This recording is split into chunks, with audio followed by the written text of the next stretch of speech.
What is it to be an enlightened being? Today, in March of 2021, it is wonderful to connect with you. What a blessed day each day is now, for we look for the good, the beauty, the wonder in all that we see. We Lightworkers, starseeds, are in a wonderful place, watching the events, the turbulence, the chaos of the Great Awakening. We have reached the turning point. We have reached the place where the drip, drip, drip of truth, of revelation, is about to break into a great flood of truth dissemination. This February has held the darkest days before the dawn. It seemed for a while that the dark had won.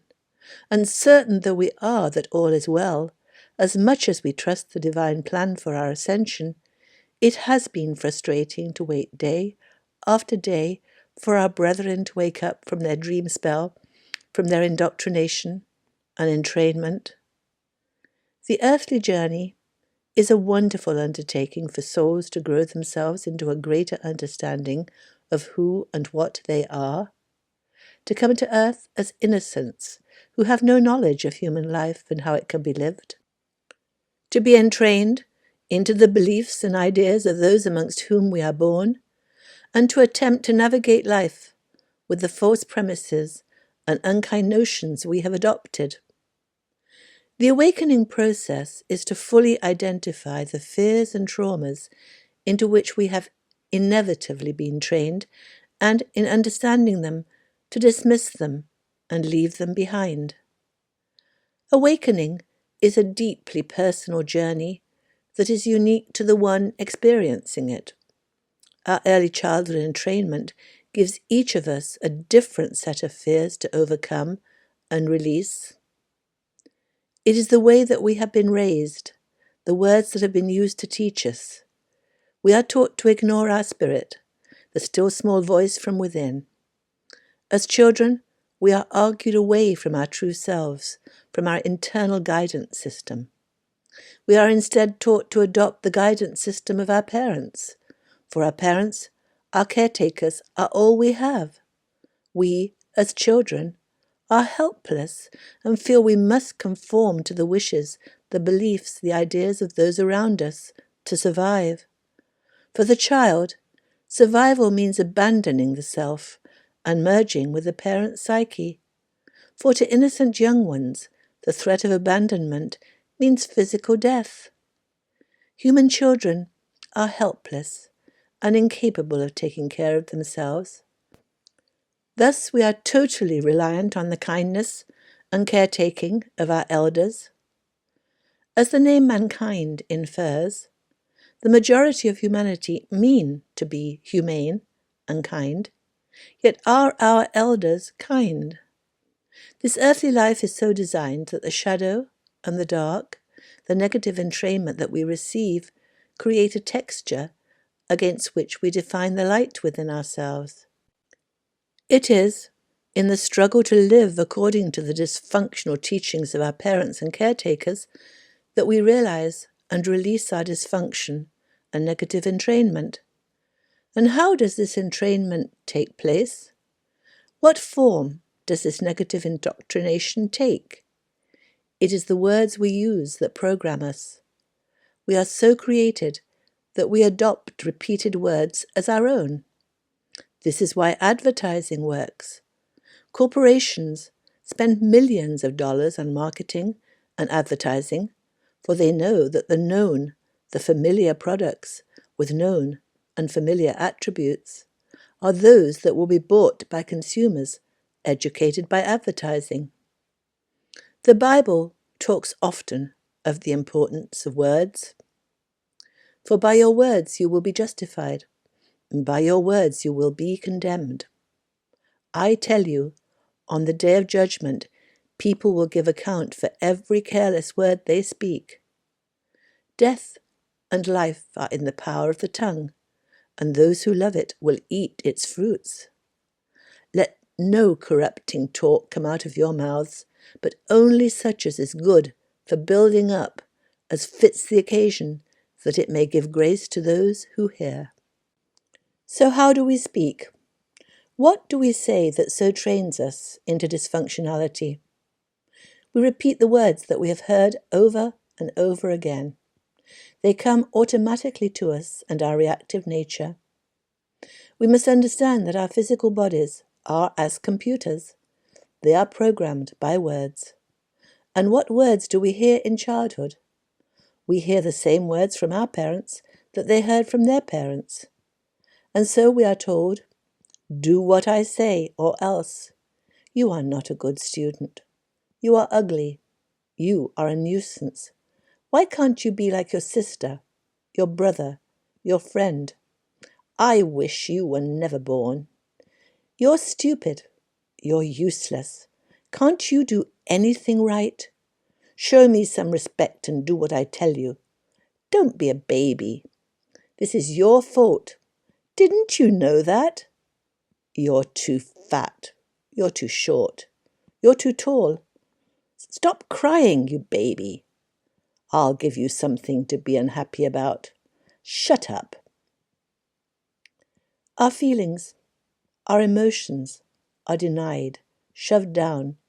We become automatons, repeating that which has been said to us. And so it goes on, the negative litany of words that we adopt as the truth about ourselves.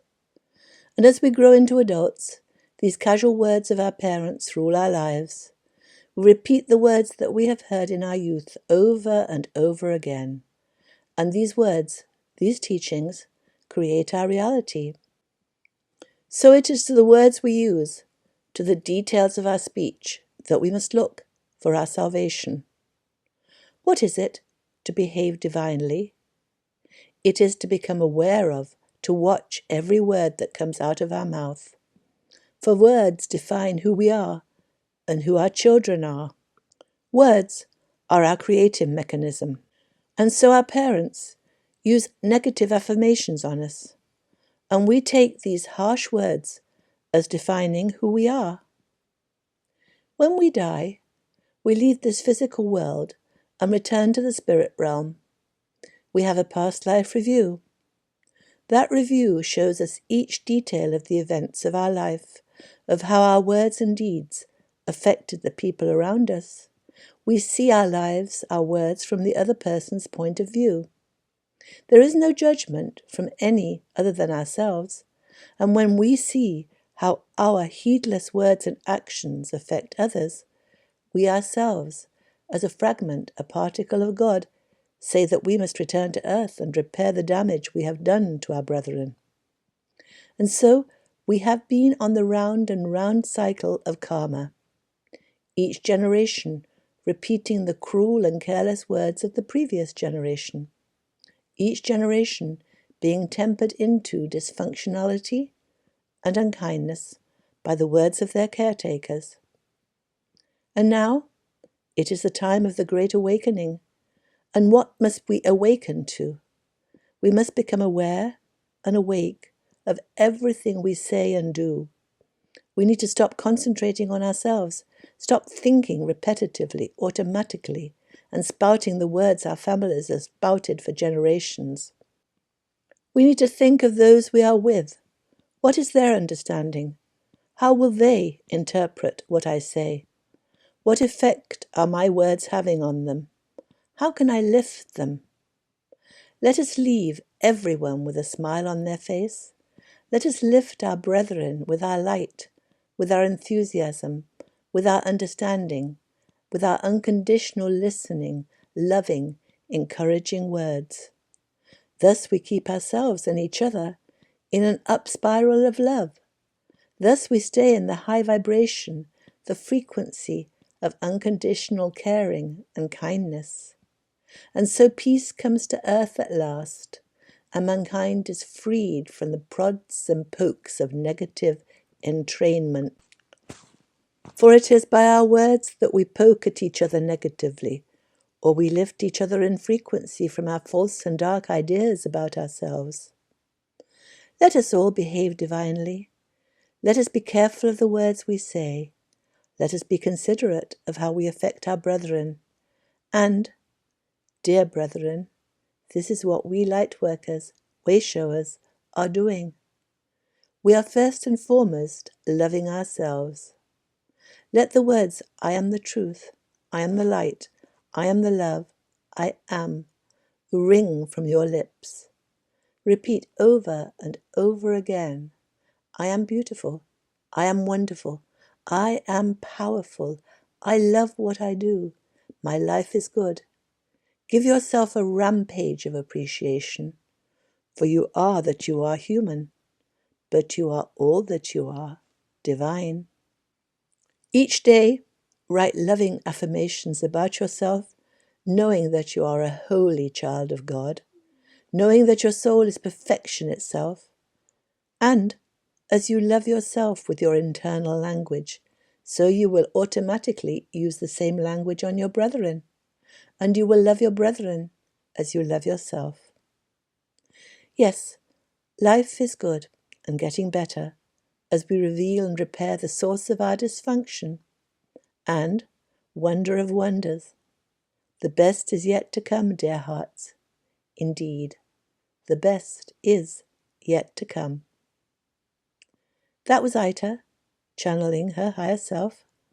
We are blessed beings, indeed.